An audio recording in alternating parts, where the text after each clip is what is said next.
Welcome back, AP. This is chapter 27, Empire and Expansion. Some editions, it's chapter 27 and 28 in American Pageant. And we're looking at the time period 1890 to 1899. The key concept that is addressed in these chapters is concept 7.3, looking more specifically that in the late 19th century and early 20th century, new U.S. territorial ambitions and acquisitions in the Western Hemisphere and the Pacific accompanied heightened public debates over America's role in the world. Some of the key terms that you need to know for this chapter, as well as the people to know. Imperialist stirrings as America bustled with the new sense of power generated by the strong growth in population, wealth, and productive capacity, labor violence, and agrarian unrest increased. It was felt that overseas markets might provide a safety valve to relieve those pressures. Reverend Josiah Strong's Our Country inspired missionaries to travel to foreign nations. And then you have Captain Alfred Thayer Mahan's book in 1890, The Influence of Sea Power Upon History, which argued that control of the sea was key to world dominance.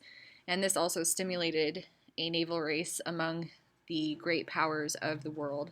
Then James G. Blaine publishes his Big Sister policy, which was aimed to rally the Latin American nations behind America's leadership and to open Latin American markets to American traders. The willingness of America to risk war over such distance and minor disputes with Italy, Chile, and Canada demonstrated the aggressive new national mood in the United States. Monroe's Doctrine and Venezuela. The area between British Guiana and Venezuela had been in dispute for over 50 years. And then when gold was discovered in the contested area, the prospect of a peaceful resolution faded. Secretary of State to President Cleveland, Richard Olney, claimed that if Britain attempted to dominate Venezuela in the quarrel and gain more territory, that it would be in violation of the Monroe Doctrine. When Britain flatly rejected the relevance of the Monroe Doctrine, President Cleveland stated that the United States would fight for it. Although somewhat annoyed that by the weaker United States, Britain chose not to fight a war. Britain's rich merchant marine was valuable to American commerce raiders, and with their eyes open to the European peril, Britain was determined to cultivate an American friendship. So a deal was struck, and reconciliation between the United States and Britain becomes a cornerstone for both nations' foreign policies. The first New England missionaries reached Hawaii in 1820. Beginning in the 1840s, the State Department began to warn other nations to keep their hands off of Hawaii. In 1887, a treaty with the native government guaranteed naval base rights at Pearl Harbor. Americans were profiting off of sugar cultivation in Hawaii, but this became less profitable as a result of the McKinley tariff in 1890. So planters decided that the best way to overcome the tariff would be to annex Hawaii as a state. And Queen Liliuokalani insisted that native Hawaiians should control the islands. A desperate minority of whites organized a successful revolt in 1893. The Queen was overthrown, and white revolutionists gained control of Hawaii. When a treaty to annex Hawaii was presented to the Senate, President Grover Cleveland promptly withdrew it.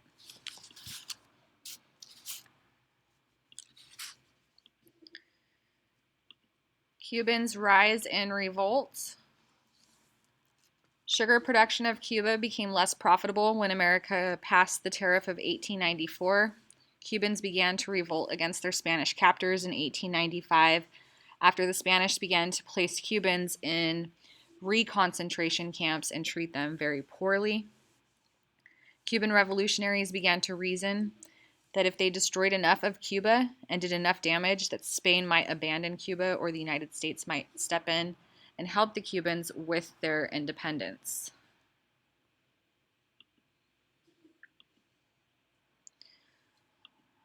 William R. Hearst and Joseph Pulitzer led the fabricated atrocities of Cuba, a part of the new yellow journalism. The two men caused the American people to believe that conditions in Cuba were worse than they actually were. Hearst's journal published a private letter written by the Spanish minister in Washington, Dupuy de Lome, in 1898. The letter, which degraded President McKinley, forced de Lome to resign. On February 15, 1898, the American ship Maine blew up in the Havana port. The Spanish investigators concluded that it was an accident caused by spontaneous combustion, while the American investigators claimed that Spain had sunk the Maine. The American people were convinced by the American investigators that the war with Spain would become imminent.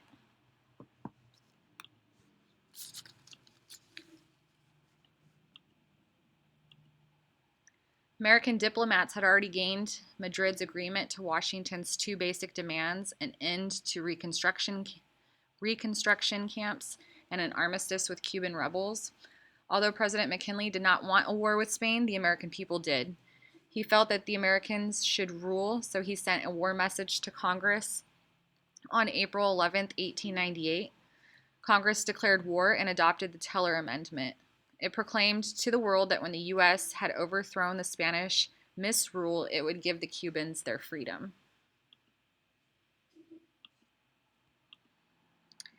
The American people plunged into the war, which seemed premature to some Europeans. The American army numbered 2,100 officers and 28,000 men compared to the 200,000 Spanish troops in Cuba. The readiness of the Navy, it was ranked 5th worldwide, was given a lot of the credit to John D. Long and his assistant secretary, Theodore Roosevelt. Roosevelt called upon George Dewey's six-ship fleet to descend upon Spain's Philippines in the event of war. And on May 1st, 1898, Dewey was able to slip in at night undetected and attacked and destroyed the 10-ship Spanish fleet at Manila.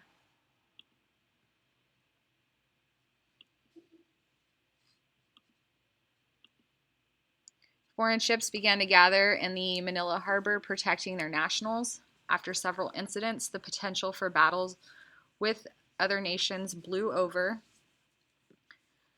On August 13th, 1898, American troops captured Manila. The victory in the Philippines prompted the idea that Hawaii was needed as a supply base for Dewey in the Philippines. Therefore, Congress passed a resolution that annexed Hawaii on July 7th, 1898.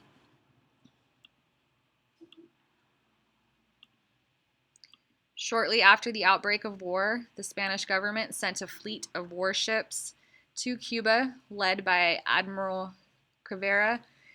He was blockaded in Santiago Harbor near Cuba by American ships. Leading the invasion force from the rear to drive out Cuerva was the General William R. Shafter. The Rough Riders, a part of the invading army, was a regiment of volunteers consisting of cowboys and ex-athletes. It was commanded by Colonel Leonard Wood and principally organized by Theodore Roosevelt. On July 1st, fighting broke out at El Caney and San Juan Hill, up which Colonel Roosevelt and his Rough Riders charged.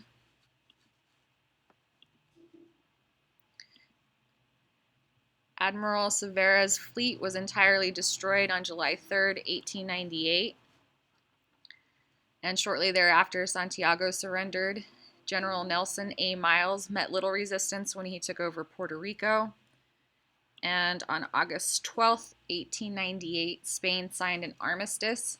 Before the war's end, much of the American army was stricken with malaria, typhoid, and yellow fever.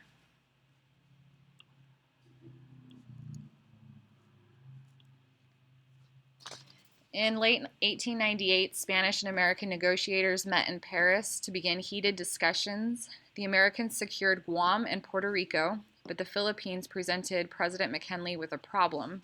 He didn't feel he could give the island back to Spanish misrule, and America would be turning its back upon responsibilities if it simply left the Philippines. McKinley finally decided to Christianize and to civilize all of the Filipinos, which caused a dispute to break out with Spanish negotiators over control of the Philippines because Manila had been captured the day after the war, and the island could not be listed among the spoils of war. America therefore agreed to pay Spain $20 million for the Philippine Islands. The Anti-Imperialist League sprang up and fought the McKinley administration expansionist moves. In the Senate, the Spanish treaty ran into such opposition that it seemed doomed to defeat. Democratic presidential candidate for the election of 1900, William J. Bryan, used his influence on Democratic senators to get the treaty approved on February 6, 1899. Bryan argued that the sooner the treaty was passed, the sooner the Filipinos would be able to gain their independence.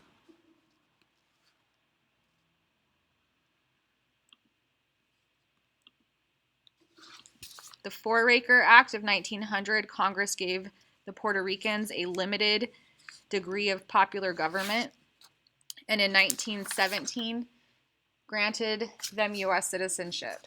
The American regime in Puerto Rico worked wonders in education, sanitation, transportation, and other improvements.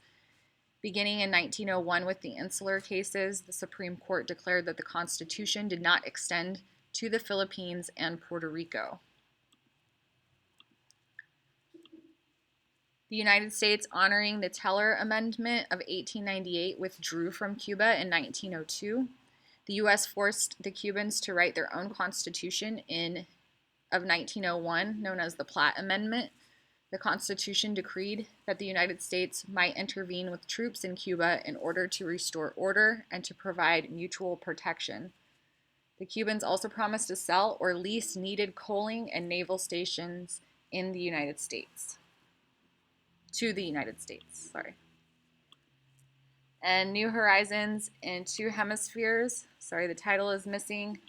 Although the Spanish-American War only lasted 113 days, American prestige as a world power increased. One of the greatest results of the war was the bonding between the North and the South.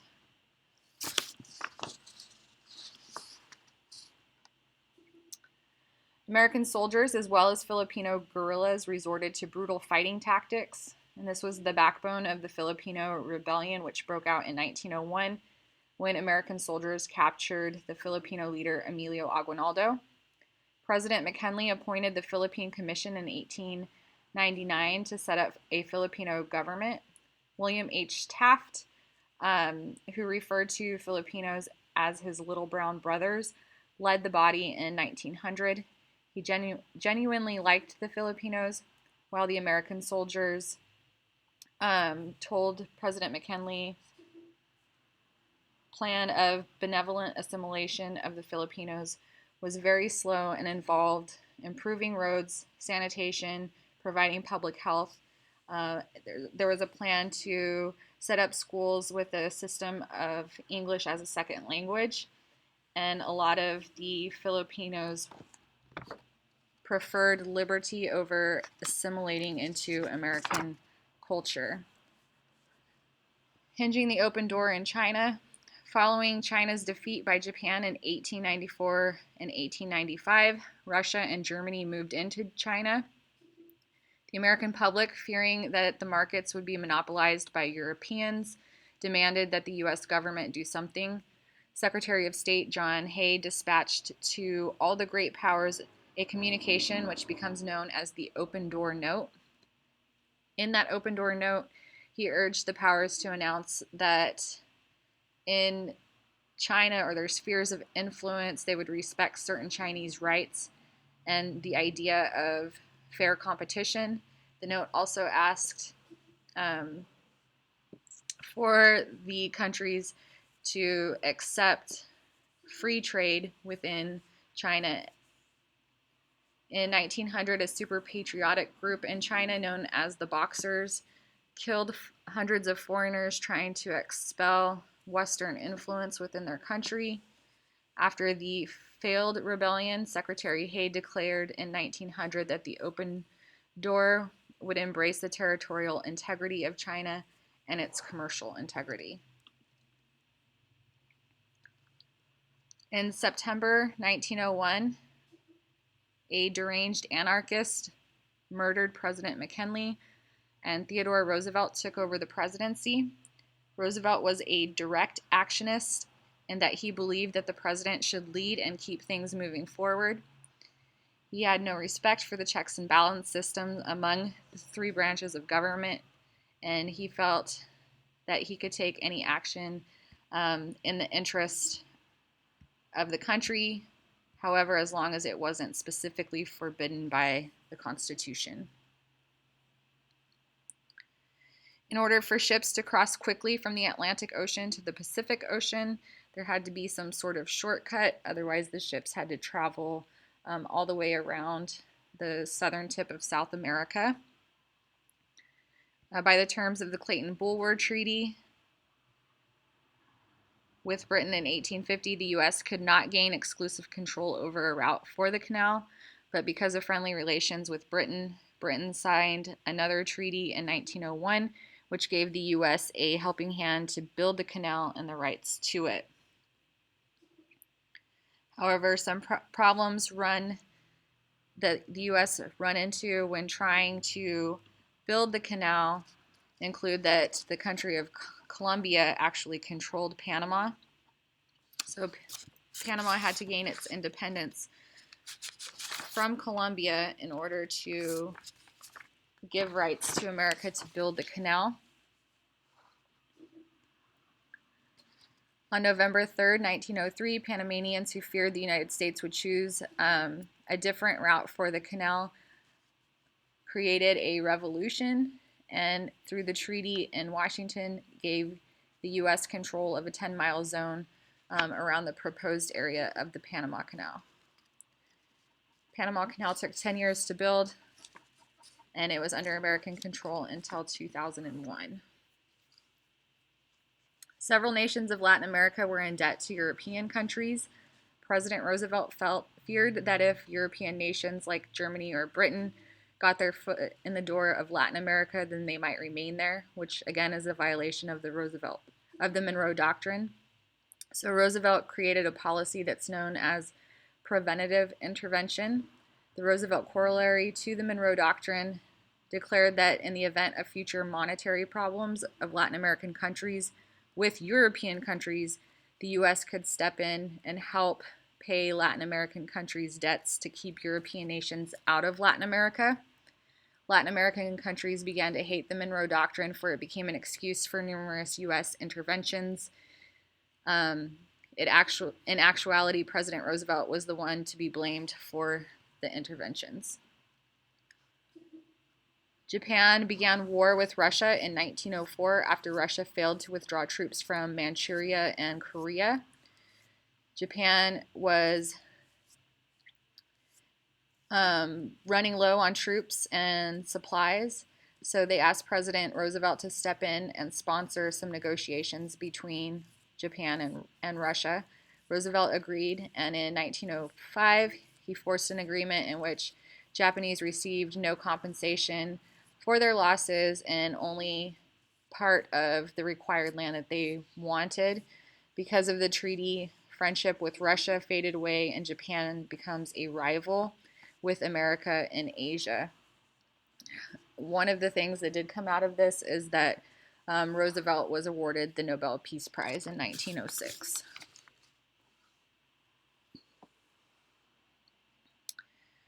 When the Japanese government lifted its ban on citizens immigrating in 1884, thousands of Japanese were recruited to work in California. Japanese immigrants were confronted with racist hostilities by whites. In 1906, San Francisco school board segregated the Chinese, Japanese, and Korean students to make room for white students. Japanese saw this action as an insult and threatened with war. President Roosevelt invited the entire San Francisco Board of Education to the White House in order to settle the dispute. And they were able to ask California or to persuade California to repeal the segregation and to accept what becomes known as the Gentleman's Agreement. The Japanese agreed to stop the flow of immigrants to the United States. And in 1908, the Root Takahira Agreement was reached with Japan. The U.S. and Japan pledged themselves to respect each other's territorial possessions.